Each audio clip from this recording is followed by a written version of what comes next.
Ја слушате програмата Низ Светото Писмо.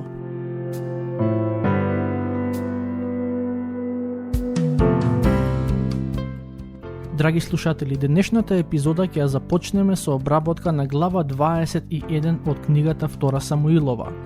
На почетокот од самата глава ќе читаме за еден сериозен проблем со кој не се соочи само Давид, туку и целиот израелски народ.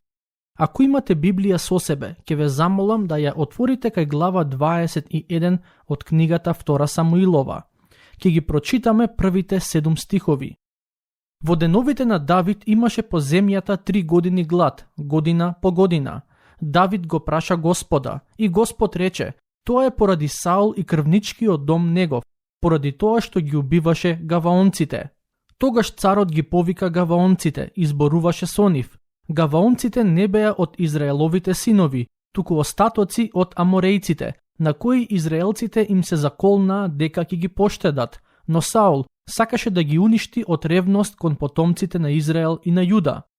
И Давид им рече на гаваонците: што да направам за вас и со што да ве задоволам, за да го благословите наследството Господово? Гаваонците му одговорија: не ни треба ни сребро, ни злато од Саул, ниту од неговиот дом, не ни треба да биде убиен некој од Израел. Тој праша: а што сакате, јас ќе направам? Тие му одговорија на царот: од оној човек што не погубуваше и сакаше да не истреби, за да не нема никаде во израелските предели, од неговите потомци предај ни 7 души и ние ќе ги обесиме среде бел ден пред Господ во Гива, градот на Саул, избраник Господов. А царот рече: ќе ви предадам. Но царот го поштеди Мемфивостеј, синот на Јонатан, Сауловиот син, поради клетвата во името Господово, која беше меѓу нив, меѓу Давид и Сауловиот син Јонатан.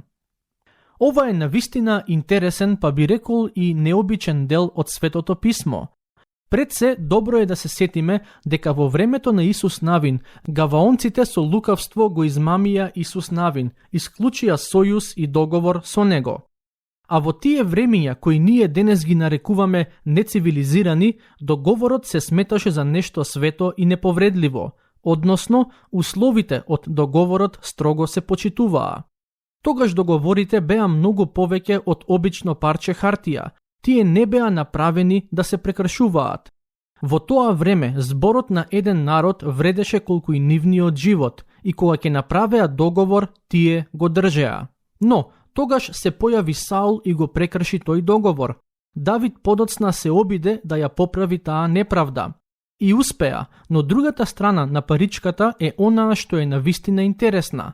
Бог не заборави дека Саул го прекрши сојузот. Затоа, израелскиот народ не можеше да се извлече и да не ги трпи последиците од гревот на нивниот цар. И еве, како казна, врз нив дојде 3-годишен глад. Сега дозволете ми да ви дадам една практична примена, која сметам дека е важна во светло на овој текст. Ние денес живееме во време кога за ниту една конкретна нација не може да се каже дека е избрана од Бога. Божиот народ, односно црквата, е составена од луѓе од сите племиња, јазици и народи, па затоа не можете да посочите една држава и да кажете дека таа е избраната нација. Но Бог сепак има и ќе си има работа со нациите, односно со секој народ посебно. Бог им суди на народите и ги држи одговорни за нивните постапки. Воопшто не е важно за кој народ станува збор. Бог му судеше на Египет, Бог му судеше на Вавилон, им судеше на Асирија, Грција, Рим, па така Бог ќе им суди и на сите држави и светски сили кои денес постојат. Бог му судеше на Израел во времето на Давид и тоа го направи поради гревовите на царот кој владееше пред него. Јас не знам како и кога Бог ќе им суди на денешните држави и народи, но сигурен сум дека ќе го направи тоа. На Западот се повеќе владее либерализмот, под чие влијание е редефинирана сексуалноста, бракот, човековите права и слично. Би било навистина чудно, па дури би рекол и нефер, ако Бог им судеше на Содом и Гомора за нивната сексуална изопаченост, а не го направи истото со западните цивилизации кои го прават сосема истиот грев. Но гладот не е единствениот Давидов проблем за кој читаме во оваа глава. Стихови 15 до 17. И започна пак војна меѓу филистејците и израелците. И излезе Давид и слугите негови со него и војуваа со филистејците. И Давид се умори. Тогаш Јишби Бенов, еден од потомците на Харафа, чие копје тежеше 300 шекели бакар и кој беше препашан со нов меч, сакаше да го убие Давид. Но Авеса, синот на Саруја, му помогна и го удри филистеецот и го уби. Тогаш Давидовите луѓе се заколнаа и рекоа: ти нема повеќе да излегуваш со нас во војна, за да не сгасне светилото Израелово. Иако одреден период филистејците не војуваа против Израел, сега дојде момент кога овие два народи повторно се судрија. При тоа, како и во една од претходните битки, филистејците на своја страна имаат човек кој беше џин. Верувам ќе се сетите дека кога Давид првпат отиде на бојното поле, тој се соочи со џинот Голијат и го усмрти. Сега, после многу години, тој повторно имаше можност да се бори против џин, но овој пат го собори со помош на еден од неговите војници. Стих 22. Тие четворица беа од родот на Харафа во Гет и паднаа од раката на Давид и на слугите негови. Стиховите 18 до 21 се краток извештај за уште неколку битки помеѓу израелците и филистејците, во кои беа погубени уште 3 други џинови. Сега доаѓаме до глава 22, во која ни е запишана Давидовата победоносна песна. Откако Бог му даде успех над неговите непријатели, тој ја испеа оваа песна. Самата песна е запишана тука во книгата Втора Самуилова, но и во книгата Псалми. Поради тоа што сме ограничени со време, нема да можам целата да ја прочитам и обработам, но ќе ги спомнам оние делови од песната кои сметам дека најдобро ја доловуваат нејзината суштина. Да почнеме со читање, стихови 1 и 2. И Давид испеа песна за Господ во денот, кога Господ го спаси од раката на сите непријатели негови и од раката на Саул, велејки: Господ е моја тврдина, моја крепост и мој спасител. Ова е песната која Давид очигледно ја напиша некаде на крајот од својот животен пат, кога погледна наназад кон својот живот и јасно виде како Божјата рака го водеше низ се и го доведе до длабока старост. Јас лично сметам дека во истиот овој период Давид не само што ја состави оваа песна, туку тогаш го напиша и познатиот 23 псалм, каде што вели: Господ е пастир мој, ништо нема да ми недостасува. Тој се сврте кон своето минато и со длабоко уверување кажа: Господ е мојот пастир. Драги пријатели, ако Бог ве чувал и водел до овој момент, зошто воопшто би помислиле дека сега ќе ве остави или ќе ве разочара? Токму затоа Давид сега можеше со сето срце да ја пее оваа песна, стихови 3 и 4. Мојот Бог е моја карпа, на него се надевам, мој штит рок на моето спасение, моја заштита и мое прибежиште. Спасителе мој, ти ме спаси од непријатели, ќе го повикам достојно пофалуваниот Господ и од непријателите мои ќе се спасам. Господ е моја карпа. Тоа е место врз кое човек може цврсто да се потпре и да се одмори. Христос е карпата на нашето спасение. Тој е темелот врз кој стоиме. Давид вели: и Господ е моја тврдина. Тоа е нашата заштита во секојдневниот живот. Тој вели: и мој избавител. Бог е со нас во моментите на искушение. Потоа Давид вели: во него ќе се надевам, тој е мој штит. Ме штити од нападите на непријателот. Потоа Давид вели: тој е и рок на моето спасение. Во него наоѓам апсолутна сигурност за моето спасение. Бог е и моја висока кула. Оној кој ми помага да се издигнам над околностите и да ја видам поголемата слика. Бог е мојата визија, моje прибежиште, мој спасител и оној кој не спасува од непријателите. Стих 36. Ти ми го даде штитот на Твоето спасение и Твојата милост ме возвеличува. Во младоста Давид беше избувлив и темпераментен човек, но Бог не е таков. Тој е трпелив и кроток. И тој близок однос на Давид со Бога, тоа заедништво, со текот на времето, навистина му помогна на Давид да се промени, правејќи од него благороден човек. Колку само ни е потребно и нам повеќе да се дружиме со Бога денес, односно да го негуваме заедништвото и општењето со Него, и на тој начин да стануваме се послични на Него. Патем, сакам само накратко да се вратам на важноста на Псалм 23, за кој би рекол дека е најпознатиот псалм во целото писмо. Тоа е песна во која царот Давид, после долги години живот, објаснува како низ годините го има искусено и доживеано Бог на своја кожа. Но, сакам да ве прашам денес едно прашање. Кога некој би побарал од вас да напишете како го имате искусено Бог на своја кожа, што би напишале?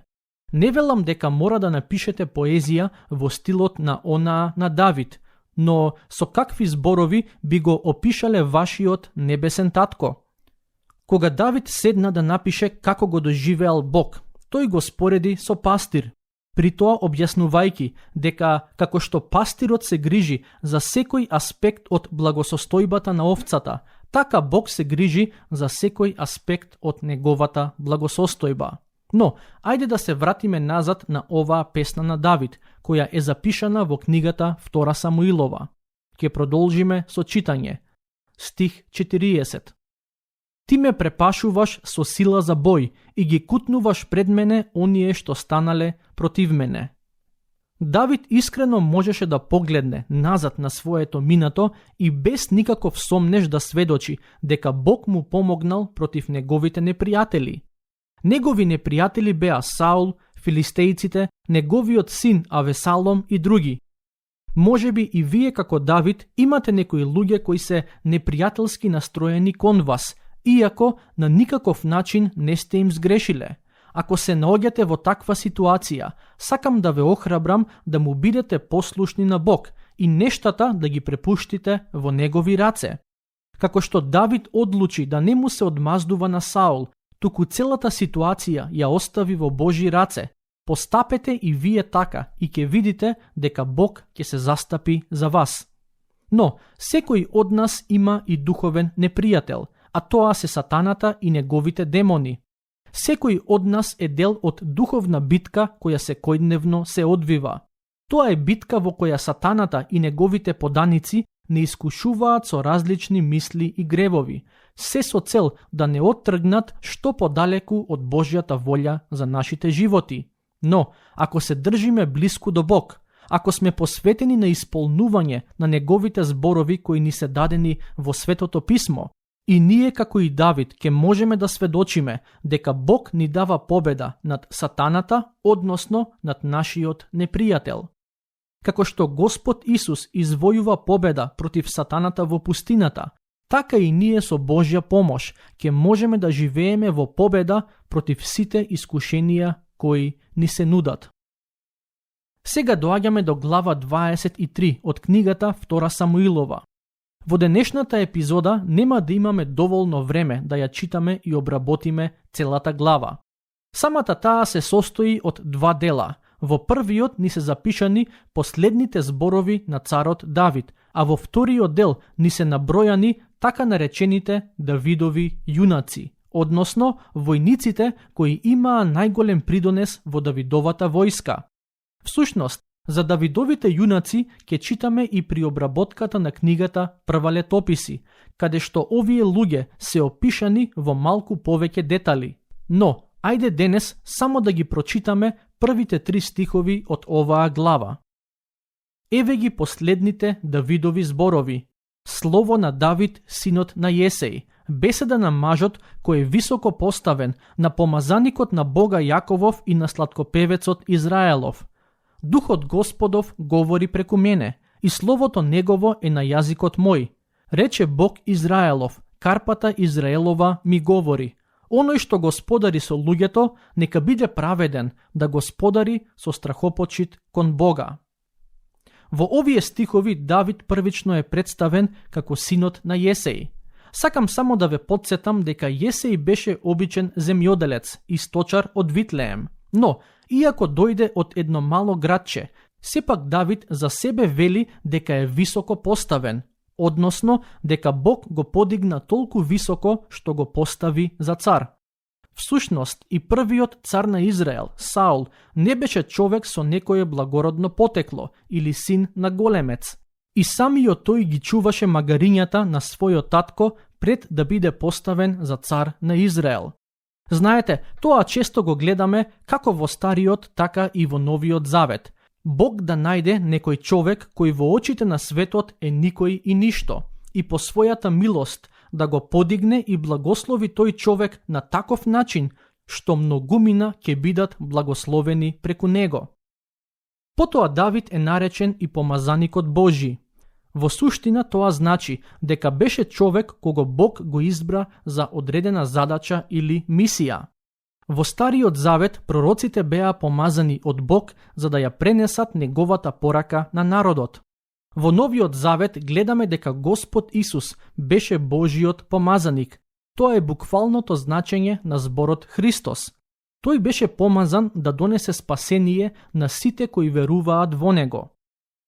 Потоа Давид е наречен и сладкопевецот Израелов, односно човекот кој напиша добар дел од духовните песни на израелскиот народ. Ова сигурно го имам кажано и претходно, ама ќе го спомнам и сега како информација. Давид беше автор на отприлика половина од песните кои се дел од книгата Псалми. Тоа воопшто не е за потценување. Овие последни зборови на Давид започнуваат на следниот начин. Духот Господов говори преку мене, и словото Негово е на јазикот мој.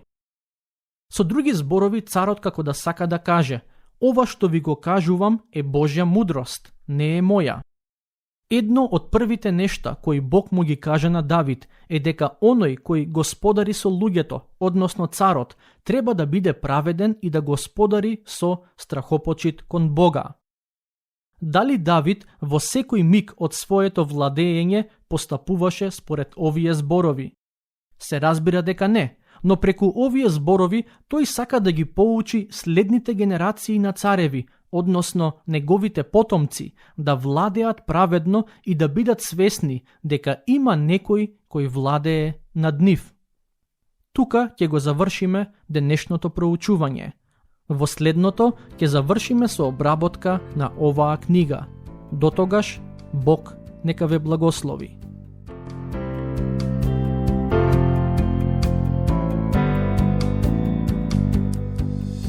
Слушнавте епизода од програмата Низ Светото Писмо. Можете да не слушате и преку мобилна апликација на нашиот YouTube канал и на подкаст платформите како што се Apple и Spotify. Ако ви се допаѓаат нашите епизоди, споделете ги и препорачајте ги на вашите пријатели. Бидете слободни да ни оставите свој коментар или да ни пишете на нашата имейл адреса nizsvetotopисmo@gmail.com. Следете ги нашите страни Низ Светото Писмо на Facebook и Instagram. Епизодите од оваа серија можете да ги најдете и на нашата веб страна ttb.twr.org.